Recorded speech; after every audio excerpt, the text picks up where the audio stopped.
What's up, everyone, and welcome to your Friday's edition of Reptile News. Now, we got some great stuff to talk about today, and we're going to start off in South Carolina, where they officially kicked off the nesting season of sea turtles. Now, nesting season typically lasts from May 1st to October 31st. They discovered a crawl where they came out of the ocean, lay their eggs on an island about 20 miles out, where they discovered the nest. Now, I think it's important to note, you know, I don't know how long it's been since I've talked about sea turtles, but they don't, for example, like they say here, I'll read directly from the article. In spite of the challenges during the 2020 season with the beach COVID-19 restrictions, the sea turtle population of South Carolina had a strong nesting season with 5,560 nests laid. Female sea turtles do not come ashore to lay eggs every year because nesting takes a lot of energy from the large reptiles. This trend causes nesting to fluctuate from year to year. 2019 set a new peak with 8,795 nests, while 2018 had only 2,767 nests. So I think it's really important to note.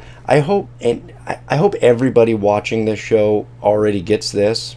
Maybe they could pass it along to other people. If you don't get it, then if you see sea turtles nesting, leave them alone. Observe from a distance, but just leave them alone. Leave the nest alone. I don't know if they have any type of, I got to assume they have some type of program set aside where they monitor these nests. I'm sure the Department of Natural Resources in South Carolina, which made this announcement, does have a program where they monitor these nests, but it seems like baby sea turtles just have everything going against them, and the last thing they need is human interaction to cause them problems. So, like I said, observe from a distance, and now let's move on to some genetic testing stuff. So for any of you that have followed this channel for any time, you know I absolutely love these new finds in science. However, I don't necessarily say the big sciencey words, so I don't sound like a doofus on a camera in front of everybody mispronunciating them. So to get down to it, to try to break it down into terms that I understand, genetic testing has identified a new species of fanged frog in the Philippines. Now, they believed in previous years that this frog was a part of a different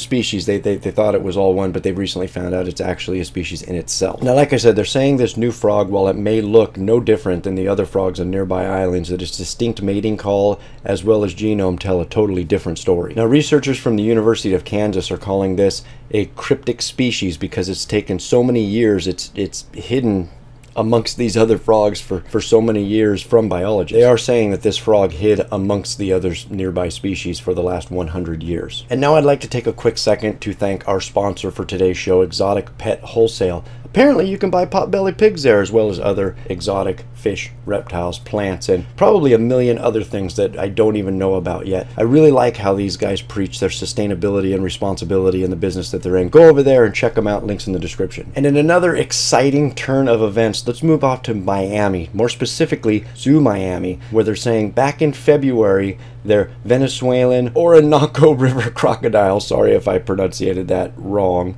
laid 45 eggs. Now, these eggs were carefully collected and placed into incubators, and now the zoo is saying that earlier this week the eggs started hatching. Now, they are saying, as of the writing of this news story, is that 6 of these have completely hatched and many others have pipped. So really exciting news when endangered stuff starts hatching like that. Now, they do believe that these eggs are going to continue hatching through the weekend and into next week, and their hopes are that these babies can be returned to the wild in hopes to help the native population of Orinoco crocodile. And that, my friends, is going to be all your news for this Friday. If you'd like to read any more about these stories, those links are right down below here in the description. And as always, if you're still watching, my name is Jason White. Now you know what's going on in the reptile world. Be good to each other, and we'll see you Monday.